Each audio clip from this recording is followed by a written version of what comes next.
네, 오늘도 믿음으로 이 자리에 나와서 특별히 또 이렇게 눈이 계속 오고 있네요. 물론 낮에는 따뜻해져서 다 높긴 할 것 같긴 한데 그래도 궂은 날씨에도 불구하고 주님 앞에 첫 시간을 보내는 첫 시간을 드린 우리 성도님들에게 성령님이 늘 함께 하시는 오늘도 시므온도 마찬가지고 안나도 마찬가지고 성령님이 함께 하심으로 말미암아 예수님의 어린 아기 예수님이죠. 아기 예수님을 보고 또 예언하고 축복했던 것처럼 우리도 성령님이 오늘 우리 삶 가운데 하루 동안 같이 해주셔서 하나님의 은혜를 경험하게 되는 그런 귀한 시간이 되길 주님의 이름으로 축복합니다.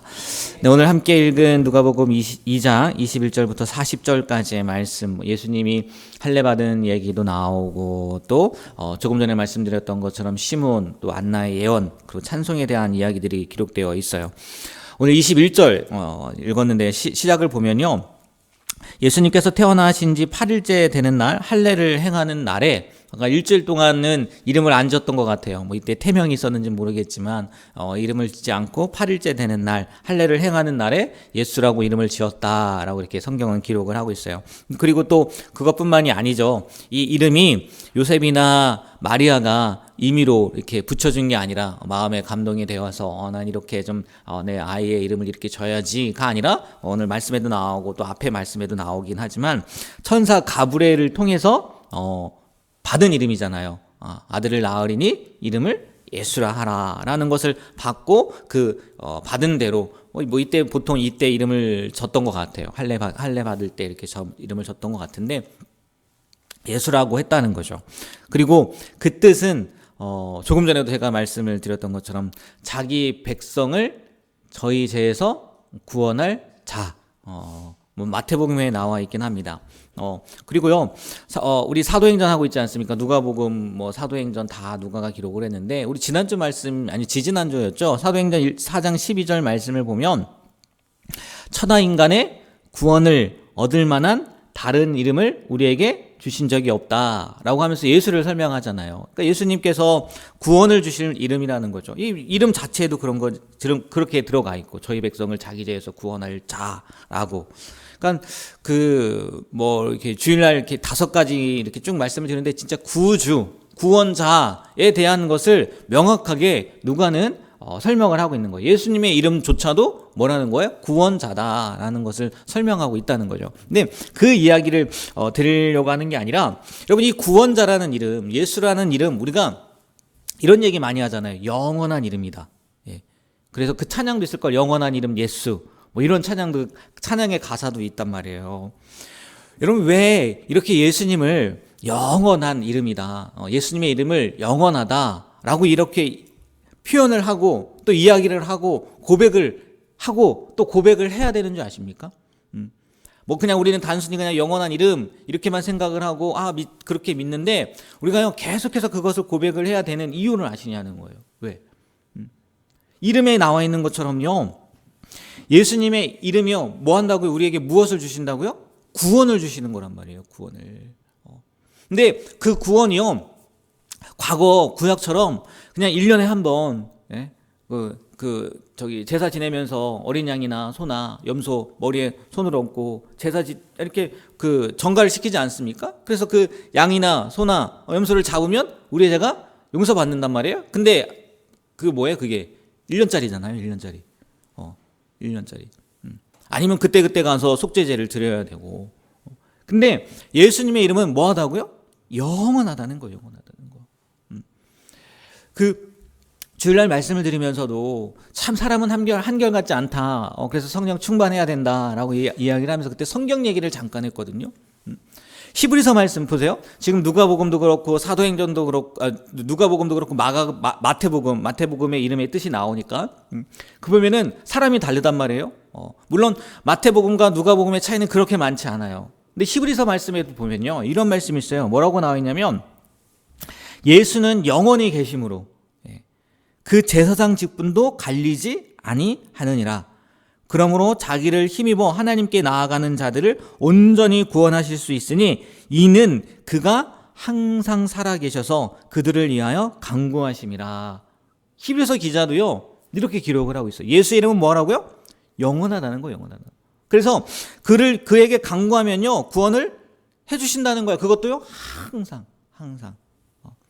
여러분, 우리가 믿는 예수님, 우리가 의지하는 예수님의 이름은요, 뭐 그냥 우리가 그냥 관용구처럼 영원한 이름입니다 라고 표현을 하는데, 그 이름 안에는요, 그 영원하다는 그 의미 안에는요, 놀라운 진짜 복음이 들어있다는 거예요. 예? 우리가 오늘뿐만이 아니라 내일뿐만이 아니라 영원히 그 우리의 구원이 뭐가 된다는 거냐? 보장되어 있다는 거예요. 예수님이요, 과거에 그냥 2000년 전에 있으셨다가 돌아가신 분이 아니라 그 예수님의 이름이 영원한 것처럼 그 구원자라는 이름이 우리 가운데에도요, 계속해서 뭐 한다고요? 영원하다는 거예요. 영원하다는 거. 그렇기 때문에요, 우리가 그 예수님의 이름을 믿으면 구원받는다. 그게 그냥 단순한 구원이 아니라는 거죠. 이 예수님의 이름, 뭐 다르게 뭐 또 많이 설명할 수도 있겠지만, 오늘은 그 말씀을 드리고 싶더라고요. 영원한 이름이라는 거. 그래서 우리의 구원도 영원히 뭐 한 거예요? 보장되어 있는 거예요. 보장되어. 이 보장을요, 누리며 살았으면 좋겠어요. 네. 아, 나의 구원은 영원한 거구나.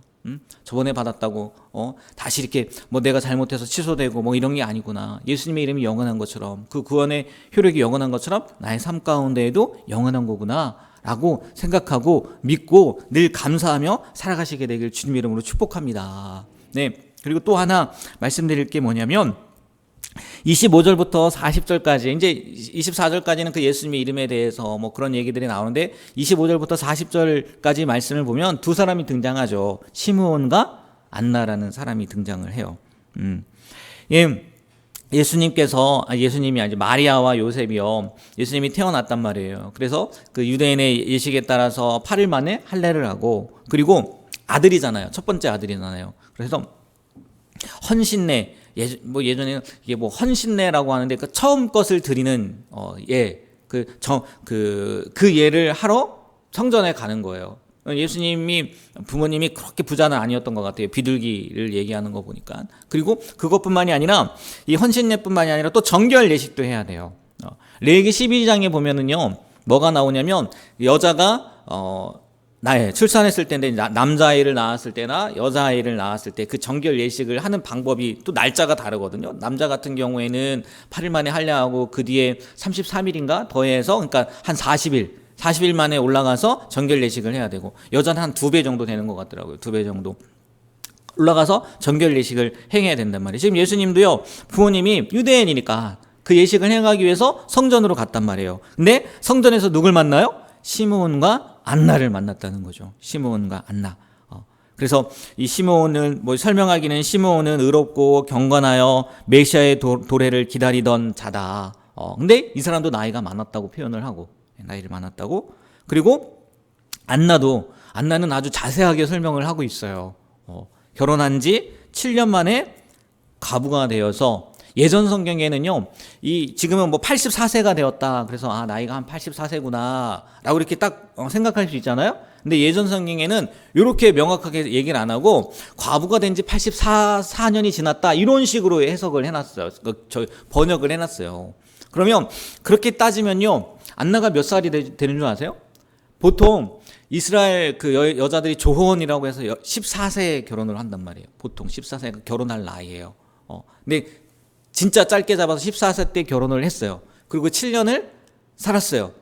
그럼 21살에 과부가 된 거예요. 그리고 나서 84년을 살았다 하면 105세까지도 봐요.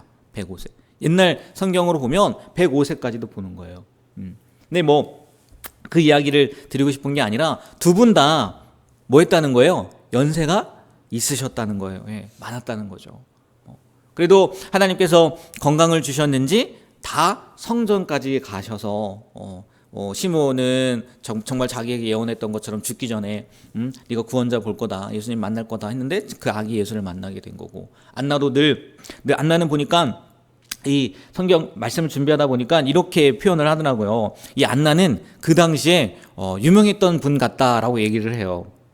왜냐면 지금 시므온은 뭐 그런 내용들이 없잖아요. 그냥 뭐 이렇게 구원을 뭐 기다렸던 자라라고만 있는데 안나는 뭐 나이까지도 얘기하고 뭐 7년 과부가 된 지 7년 뭐 7년 살고 과부가 됐다는 얘기들 하고 막 이렇게 자세하게 설명을 한 거 보니까 누가도 알았다는 거잖아요. 그래서 이 안나는 뭐 유명한 그 당시에 유명한 여선지자였나 보다라고도 이렇게 설명을 하더라고요. 뭐 근데 그걸 차치하고서라도 제가 말씀드리고 싶은 건 그분들의 나이.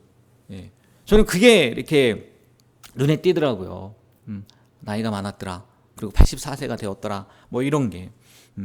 여러분, 우리가요, 나이가 들면 들수록 연약해지는 건 사실이에요. 근데 이런 마음이 들더라고요. 우리 성도님들도 연세가 드신 분들도 많이 계시잖아요. 80세 이상인 분들도 많이 계시단 말이에요. 근데 이렇게 딱 매치가 되더라고요. 이렇게 또 이렇게 보여지더라고요.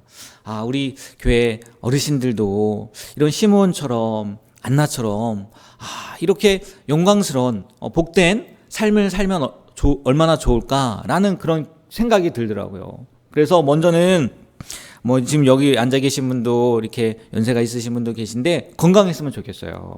예, 건강했으면.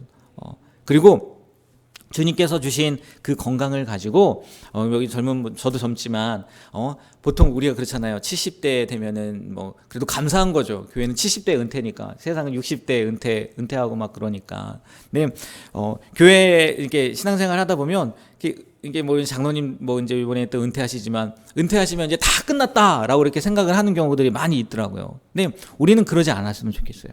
저도 마음 가운데 계속 이렇게 결심하고 생각하는 게 내가 만약에 나중에 이제 또 그런 것도 이렇게 갑자기 또 이거 기록한 건 아닌데 어떤 분과 이렇게 우리 교인은 아니에요. 계속 이렇게 꾸준하게 신앙적으로 이렇게 연락하는 분이 계신데 목사님 꿈이 뭐냐고 했던 것 같아요. 목사님 뭐 무슨 기도를 하세요? 그랬는데 제가 그렇게 얘기를 했던 것 같아요. 무흠하게 은퇴하는 겁니다. 건강하게 은퇴하는 겁니다. 그렇게 얘기를 했는데 그게 진짜거든요. 우리는 가만히 보면요, 무흠하게 은퇴하는 것도요 굉장히 큰 은혜더라고요. 예. 여러분은 우리 목회자의 그거를 잘 몰라서 그런데 무흠하게 못하는 분들도 많이 계시거든요.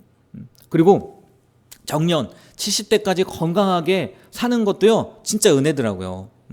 뭐 제가 그렇게 저의 기도 제목입니다라고 했더니 알겠다고 기도해드리겠다고 얘기는 했는데 그 얘기를 드리는 게 아니라 저도 은퇴를 하잖아요 나중에. 제 마음 가운데 생각이 그런 생각, 아내랑도 한번 얘기했던 것 같은데 그냥 뭐 오고 가고 뭐 이렇게 쉬고 이게 아니라 그때에도 어디 이렇게 복음을 전할 수 있는 그런 그 목회자가 됐으면 좋겠다. 내가 뭐 현역에 있든 아니면 은퇴를 하든 영혼구원에 최선을 다하는 그런 목사가 됐으면 좋겠다라는 얘기를 했던 것 같거든요. 여러분 맞아요. 시므온도 그렇고 안나도 그렇고 우리도 마찬가지인 것 같아요. 우리는요 천국 갈 때까지 우리의 사명이 끝난 게 아니잖아요. 그렇잖아요. 특별히 연로하신 분들 연세 때문에 또 건강 때문에 그게 쉽지 않지만 그럼에도 불구하고 우리가 할 수 있는 게 뭐냐면 기도라는 거예요. 안나도 마찬가지잖아요. 기도하다가 뭐 기도하러 가다가 그죠? 건강을 주셔서 그런 거긴 하지만 기도하러 가다가 만난 거잖아요. 우리 교회 성도님들도요, 특별히 연세가 있으신 분들도요, 그 사실이 있지 않았으면 좋겠어요. 이제 건강하지 못하니까 나의 사명 끝난 거 아닌가? 아니라는 거죠. 기도의 사명이 있는 거고 또 누군가를 만난다면 그 만남을 통해서 오늘 말씀에 그 영원한 이름 예수님을 전하는 사명이 있다는 거죠. 이 사명을요 잃지 않고 살았으면 좋겠어요. 탈무드에 보면 이런 얘기가 있어요. 무슨 얘기냐면 어리석은 자에게 있어서 노년은 겨울이나 지혜로운 자에게 있어서 노년은 황금기다라는 말이 있어요. 물론 이게 한편으로는 젊었을 때 지혜롭게 살아야지, 노년이 되어야지 황금기처럼 살 수 있다라고 해석도 할 수 있는데 그렇지 않고 그냥 그 말 그대로 본다면 우리가요 노년이 되었음에도 불구하고 그냥 어리석은 생각, 이제 다 뭐 힘도 없고 연약해지고 아무것도 할 수 없네 라고 생각을 한다면 그 노년기는 겨울밖에 될 수 없다는 거죠. 그러나 그럼에도 불구하고 그 노년을 지혜롭게 사용하려고 하고 하나님이 주신 사명을 감당하려고 한다면 그 노년은 우리에게 뭐가 될 수 있다는 거예요? 황금기도 될 수 있다라고도 해석이 되겠더라고요. 여러분, 이 말씀은 아니지만, 성경 말씀은 아니지만 정말 우리가요 지혜로운 삶을 살았으면 좋겠어요. 그래서 지금도 마찬가지지만 나중에 70이 되고 80이 되고 90이 되고 100세가 될 때까지 황금기의 삶을 살아가시게 되길 주님의 이름으로 축복합니다. 네, 우리가 그렇게 살았으면 좋겠어요. 그러기 위해서는 먼저 건강하시길 축복하고요. 또 주신 건강을 가지고 하나님의 영광을 위해서 쓰임받는, 또 하나님의 영광을 위해서 사용하는 우리 모두가 되길 다시 한번 주님의 이름으로 부탁드립니다. 기도하겠습니다. 하나님, 예수님의 이름이 우리에게 어떤 의미인지 알게 하시고 또 시므온과 안나를 통해서 우리의 삶도 다시 한번 생각해 봅니다. 우리의 사명은 천국 가는 그날까지 계속 되어짐을 우리가 알고 또 믿습니다. 잊지 않게 하시고 정말 우리에게 맡겨주신 그 사명을 하나님이 부르시는 그날까지 잘 감당할 수 있는 우리가 되게 하여 주시옵소서. 그것이 때로는 기도가 될 수가 있을 것이고 때로는 봉사도, 때로는 섬김도, 때로는 영혼 구원도 될 수 있을 것입니다. 저마다 하나님께서 부르신, 또 하나님께서 맡기신 저마다의 일이, 사명이 있을 줄 믿사온데 그것을 게을리하지 않고 정말 최선을 다해서 잘 감당하는 우리 모두가 되게 하여 주시옵소서.